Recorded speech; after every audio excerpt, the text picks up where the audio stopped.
ভেবেছো নামাজের কারণে জান্নাত পাইবা, তোমরা ভেবেছো অতি সহজেই যাকাত দেওয়ার কারণে জান্নাত পাইবা, তোমরা ভেবেছো অতি সহজেই নেক আমল করার কারণে জান্নাত পাইবা।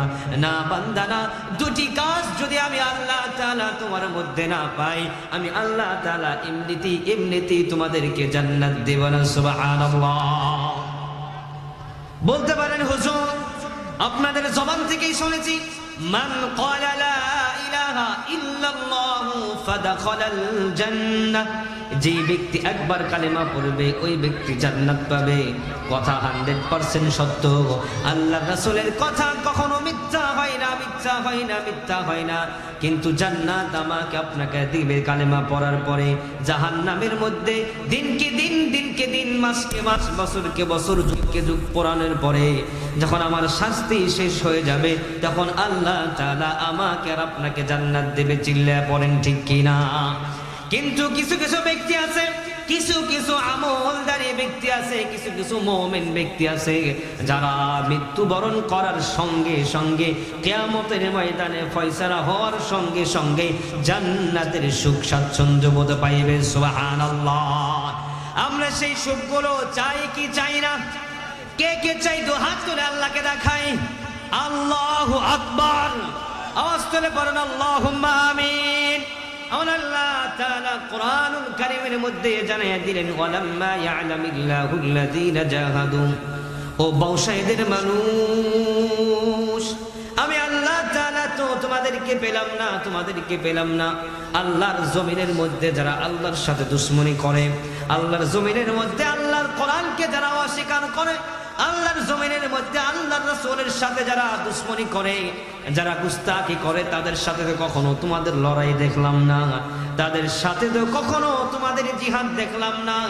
আল্লাহর জমিনে আল্লাহর দ্বীন কায়েমের জন্য তো একবারের জন্য তোমরা প্রস্তুতি গ্রহণ করলা না যে আল্লাহর জমিনে বাতিলদের সাথে লড়াই করে আল্লাহর জমিনে আল্লাহর দ্বীন কায়েম করতে হবে। সুবহানাল্লাহ। কথা কি আমার বানানো কথা বলতেছি? বানানো কথা? আল্লাহ স্বয়ং নিজে জানালেন, আমি তো পাইলাম না, আমি তোমাদেরকে তো পাইলাম না, তোমরা জিহাদের জন্য প্রস্তুতি গ্রহণ করলা। এখন তো সমাজের মাঝে জিহাদের কথা বললেই বলে এটা হলো জঙ্গি, এইটা হলো মৌলবাদী। চিল্লা পড়েন ঠিক কিনা? কিন্তু আল্লাহ রাসূল সাল্লাল্লাহু আলাইহি ওয়াসাল্লাম হাদিসে মুবারকের মধ্যে জানালেন, জিহাদের জন্য তোমাদের প্রস্তুতি গ্রহণ করতে হবে। সুবহানাল্লাহ। সম্মানিত সুধী, জিহাদের জন্য আমাদের প্রস্তুতি সব সময় গ্রহণ করতে হবে। শুধুমাত্র লড়াই করলে এটাকে জিহাদ বলে না, শুধুমাত্র মারামারি করলে এটাকে জিহাদ বলে না। রাহমাতুল লিল আলামিনের যুগে একজন নারী তিনি কান্না করতে লাগলেন, হাইয়া আলাস সালাহ, হাইয়া আলাল ফালাহ। মসজিদে নববী থেকে বেলাল রাদিয়াল্লাহু তাআলা আনহু প্রতিদিন ফজরের নামাজের সময় ডেকে বলে, হাইয়া আলাস সালাহ, হাইয়া আলাল ফালাহ। একবার হঠাৎ করে দেখে বেলাল মসজিদে নববী থেকে ফজরের সালাতের সময় বলে, হাইয়া আলাল জিহাদ, হাইয়া আলাল জিহাদ বলে ডাকতেছে। হঠাৎ করে দেখে ছোট্ট বাচ্চা তার মা নামাজ পড়া বাদ দিয়া কান্নার মধ্যে বেহুশ হয়ে পড়েছে। সুবহানাল্লাহ। 7 বছরের বাচ্চা মাকে ডেকে বলে, বাবা, আমার বাবা নাই, আছে না নাই? রাহমাতুল লিল আলামিনের সর্বশেষ স্ত্রী হযরত আয়েশা সিদ্দিকা রাদিয়াল্লাহু তাআলা আনহা হঠাৎ করে তার হুজরা মুবারক থেকে তার স্বামী রাহমাতুল লিল আলামিনের দিকে দূরে তাকালেন। তাকিয়ে দেখেন রাহমাতুল লিল আলামিন বৃষ্টিতে ভিজে যাচ্ছেন। সুবহানাল্লাহ। একটা গামছা অথবা একটা তয়লা, একটা তাওয়েল তিনি হাতে নিলেন, হাতে নিয়ে দরজার সামনে দাঁড়িয়ে রইলেন, চিন্তা করতে লাগলেন প্রাণের স্বামী রাহমাতুল লিল আলামিন যখন ঘরের মধ্যে প্রবেশ করবে, বৃষ্টিতে যেহেতু ভিজে গেছে, আমি গামছাটা দেওয়ার সঙ্গে সঙ্গে যেন বৃষ্টির পানির থেকে মুছে নিজেকে একটু হেফাজত করতে পারে। সুবহানাল্লাহ। আয়েশা সিদ্দিকা রাদিয়াল্লাহু তাআলা আনহা তার স্বামী রাহমাতুল লিল আলামিনকে গামছাটা দিলেন। আর ডেকে ডেকে বললেন, রহমাতুল লিল আলামিন গো, গাটা জলদি করে মুছে নেন, সর্দি লেগে যাবে, ঠান্ডা লেগে যাবে, জ্বর এসে যাবে। রহমাতুল লিল আলামিন বলেন, কি জন্য তুমি আমাকে গামছা দিলা? গা মুছার জন্য। আমার গায়ে একটু হাত দিয়ে দেখো তো, আমার গায়ের মধ্যে কিঞ্চিত পরিমাণ পানির ছিটা আছে কিনা। সুবহানাল্লাহ। আয়েশা সিদ্দিকা রাদিয়াল্লাহু তাআলা আনহা বলেন, ইয়া রাসূলুল্লাহ, ইয়া হাবিবাল্লাহ, নবী গো, আমি তো আমার ঘর থেকে যখন আপনার মজলিসের দিকে যখন আমি তাকালাম, সাহাবাই কেরামকে নিয়ে যখন আপনি দিনের কথা বলতে শুরু করলেন, কোরআনের কথা বলতে শুরু করলেন, ওই সময় থেকে আমি আয়েশা সিদ্দিকা রাদিয়াল্লাহু তাআলা আনহা দেখলাম আপনার উপরে মুষলধারে আসমান থেকে বৃষ্টি বর্ষণ হলেন। সুবহানাল্লাহ। ঠান্ডা মাথায় কথাগুলো শুনতে হবে। রহমাতুল লিল আলামিন বলেন, আয়েশা, আমি তো বৃষ্টির পানিতে ভিজে নাই, আমি ভিজেছি আল্লাহর রহমতের বাড়ি দ্বারা, রহমতের সাকিনা দ্বারা বুঝেছি। কিন্তু বোঝার বিষয় হচ্ছে, তুমি কোন আয়েশা? তোমার চোখের এত পাওয়া, তোমার কামিয়াবি এতটুকু হাসিল হয়ে গিয়েছে যে আল্লাহ তাআলার রহমত তুমি তোমার দুই চক্ষু দিয়ে দেখতে পেয়েছো। তোমার মতো ভাগ্যবতী নারী আল্লাহর জমিনে আরো দরকার। সুবহানাল্লাহ পড়ে। শুধুমাত্র তাই নয়, তাই নয়, শুধুমাত্র আল্লাহর রাসূলের স্ত্রী আয়েশা সিদ্দিকা রাদিয়াল্লাহু তাআলা আনহা শুধুমাত্র তিনি দেখতে পাই নাই। আমরা যেই মাযহাবকে অনুসরণ করি, আমরা যেই মাযহাবের অনুসরণ করি, ইমাম আযম আবু হানিফা রাহমাতুল্লাহি আলাইহি, তিনি হঠাৎ করে একদিন একজন ওযু করা ব্যক্তিকে ডেকে ডেকে ডেকে ডেকে বলে রে, ও বন্ধুরে, কয়েকদিন আগে অমুক জায়গা থেকে অথবা যে কোনো জায়গা থেকে তুমি চুরি করেছিলা। সুবহানাল্লাহ। এবার নামাজি ব্যক্তি তিনি বলেন, ও জামানের কুতুব আল্লাহর ওলি ইমাম আযম আবু হানিফা রাহমাতুল্লাহি আলাইহি, আমি চুরি করেছি শুধু আমি জানি আর আমার আল্লাহ জানে। আল্লাহর জমিনে আল্লাহ ছাড়া আর আমি ছাড়া আর কেউ জানে না, কেউ জানে না, কেউ জানে না। আপনি কিভাবে জানলেন? আপনি কি দেখেছেন কিনা? ইমাম আযম আবু হানিফা রাহমাতুল্লাহি আলাইহি বলেন, না না, আমি তোমাকে দেখি নাই, কিন্তু তুমি যখন ওযু করলা, তোমার ওযুর পানির সাথে সাথে আমি দেখলাম চুরির গুনাহগুলো টপ টপ টপ টপ করে পড়ে। আল্লাহু আকবার। কেমন অন্তর, কেমন চক্ষু, কেমন তাসাউফ, কেমন বন্ধুত্ব মালিকের সাথে লাগাইছে। বন্ধুত্বের কারণে, মহব্বতের কারণে, আমলের কারণে, আমলের কারণে, আমলের কারণে, ইখলাসের কারণে তার চক্ষু দিয়া মানুষের গুনাহগুলো দেখা যায়, গুনাহগুলো দেখা যায়, গুনাহগুলো দেখা যায়। ইমাম আযম একজন মানুষ, আমিও একজন মানুষ, আপনারাও একজন মানুষ, কিন্তু আমাদের নসিব খারাপ, আমরা এখনো সেই মালিকের সাথে বন্ধুত্ব করতে পারি নাই। চিল্লায় পড়েন ঠিক কিনা? ওই মালিকের সাথে বন্ধুত্ব করার দরকার আছে না নাই? আছে না নাই? আছে। শুধুমাত্র তাই নয়, তাই নয়, বাইজিদ বুস্তামি রাহমাতুল্লাহি আলাইহির কাহিনী শুনেছেন। সে বাইজিদ বুস্তামি রাহমাতুল্লাহি আলাইহি হঠাৎ করে একজনকে বলেন, ও ভাই, তুমি কয়েকদিন আগে একজন সুন্দরী রূপসী নারীর সাথে তুমি মেলামেশা করেছিলা, জিনা করেছিলা। এবার ওই জিনাকারী ব্যক্তি বলেন, আল্লাহর ওলি বাইজিদ বুস্তামি, জিনা করেছি আমি আর ওই নারী জানি, আর আল্লাহ আসমানের মালিক আল্লাহ জানেন, আর কেউ জানে না, আর কেউ জানে না। আপনি কিভাবে বুঝলেন? আপনি কিভাবে জানলেন? বাইজিদ বুস্তামি রাহমাতুল্লাহি আলাইহি বলেন, তুমি যখন ওযু করলা, তোমার ওযুর হাতের পানি দ্বারা আমি দেখতে পারলাম, তোমার মুখের পানি যখন পড়লো আমি দেখতে পারলাম প্রত্যেকটা অঙ্গ পতঙ্গ থেকে জিনার গুনাহ টপ টপ টপ টপ করে পড়ে। সুবহানাল্লাহ। এই জন্যই তো করোনার সময় একজন মুরব্বীকে, একজন 5 ওয়াক্ত নামাজি ব্যক্তিকে জিজ্ঞাসা করা হয়েছে, চাচা, সারা বাংলাদেশের সমস্ত মানুষগুলো, সমস্ত ব্যক্তিরা মাস্ক ব্যবহার করে, আপনি কেন মাস্ক ব্যবহার করেন না? সুবহানাল্লাহ বলবেন না? আপনারাও তো মনে হয় মাস্ক ব্যবহার করেন নাই। করছেন? কিছু মানুষ করছেন, যারা বেশি আগের মতোই আছে, দুনিয়াদারি কিছু বুঝে না, এরা ম্যাক্সিমাম মানুষ মাস্ক ব্যবহার করে নাই। তাকে জিজ্ঞাসা করা হলো, কি জন্য আপনি মাস্ক ব্যবহার করেন না?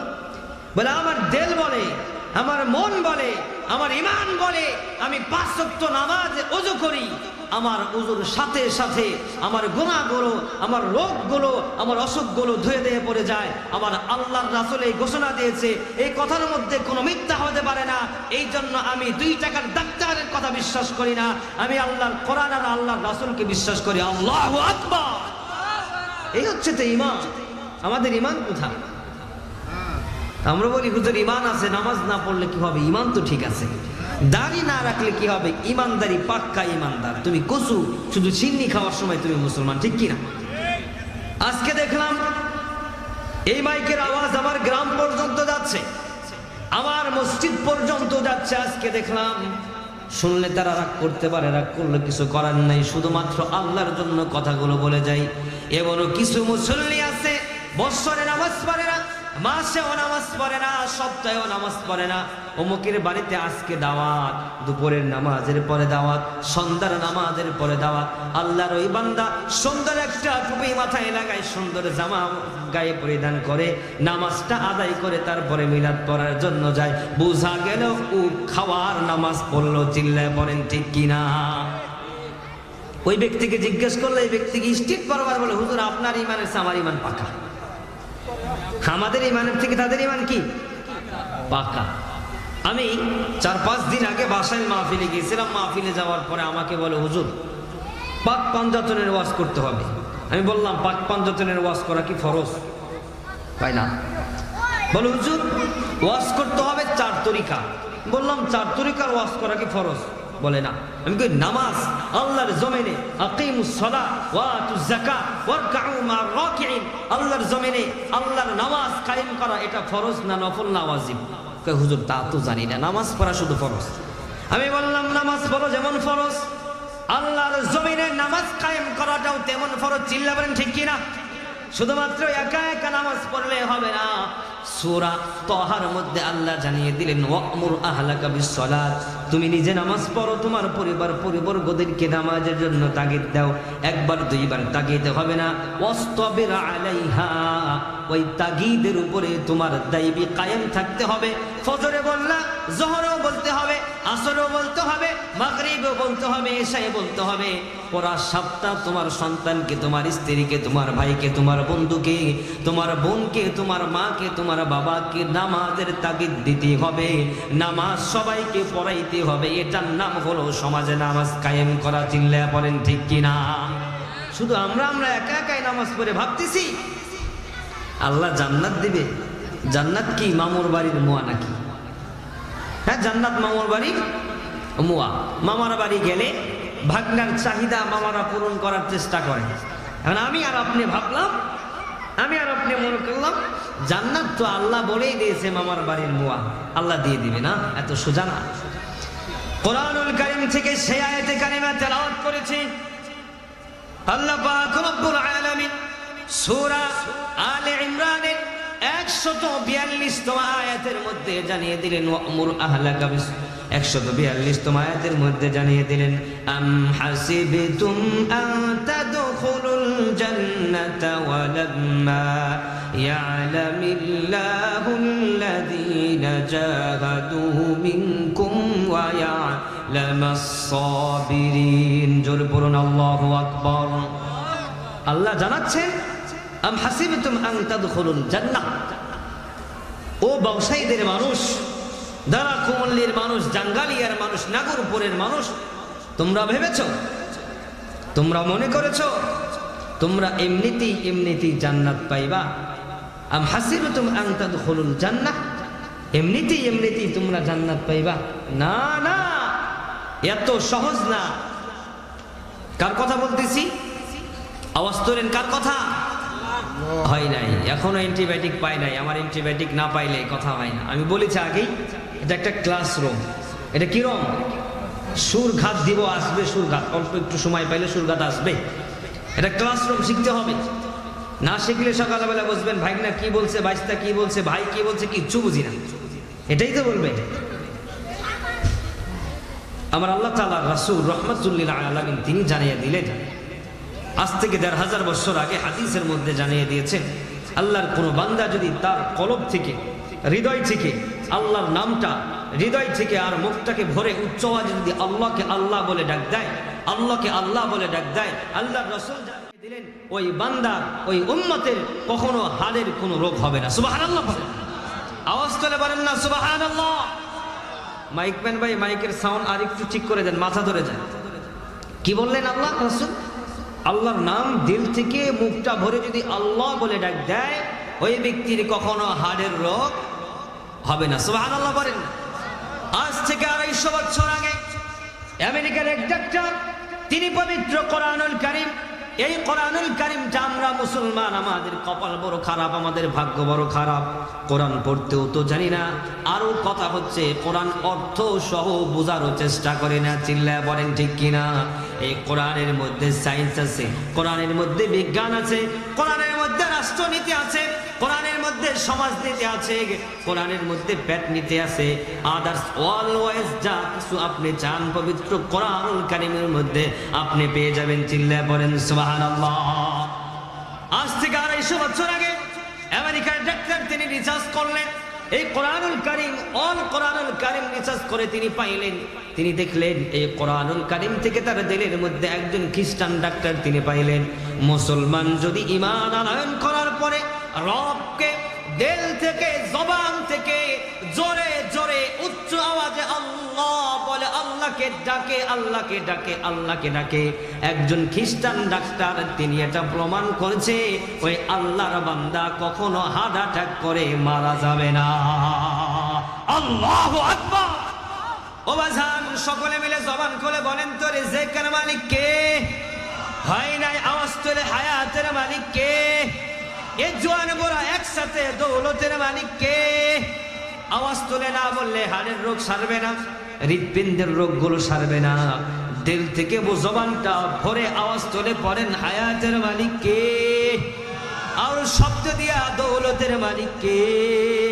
তুমি মিটাও সকল চাওয়া, দুদিন আগে পরে তোমার কাছে সকল পাওয়া সবই তোমার তরে, তোমার কাছে চাই যে পানা, তোমার কাছে চাই যে পানা, আমরা প্রতিদিন তোমার দয়াই পূর্ণ আমার সারা নিশিদিন, তোমার দয়াই পূর্ণ আমার সারা নিশিদিন। আল্লাহ তুমি দয়ার সাগর, আল্লাহ তুমি দয়ার সাগর, রহমানুর রহিম, তোমার দয়াই পূর্ণ আমার সারা নিশিদিন। বাজান দয়াটা কার? ওই আল্লাহ কি জানালেন? এমনিতেই জান্নাত পাইবা।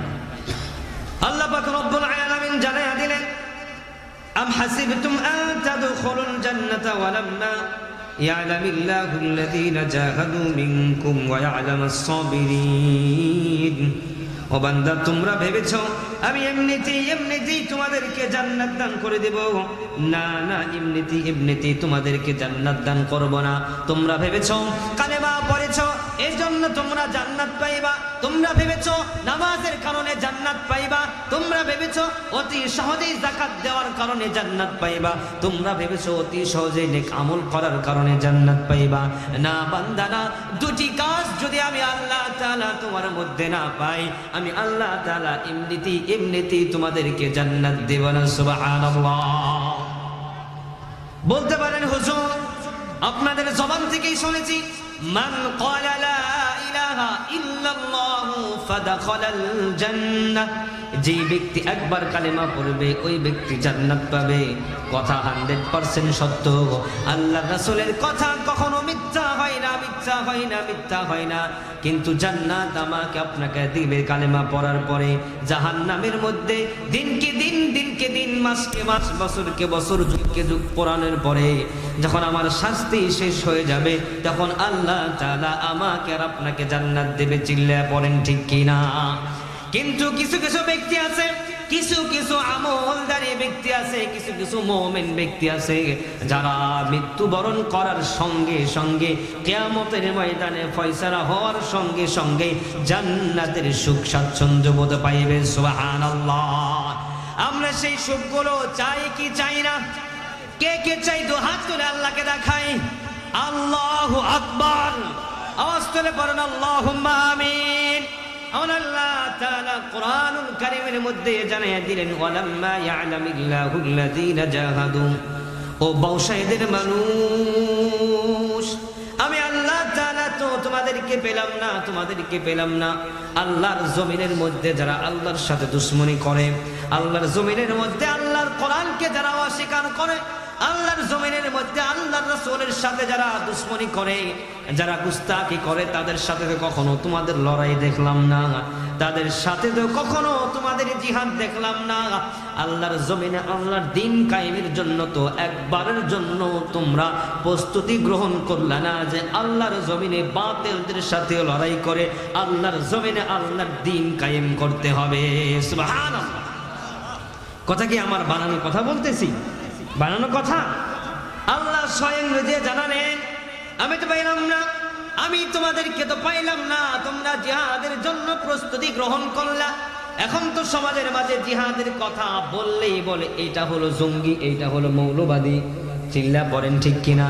কিন্তু আল্লাহ রাসূল সাল্লাল্লাহু আলাইহি ওয়াসাল্লাম হাদিসে মুবারকের মধ্যে জানালেন, জিহাদের জন্য তোমাদের প্রস্তুতি গ্রহণ করতে হবে। সুবহানাল্লাহ।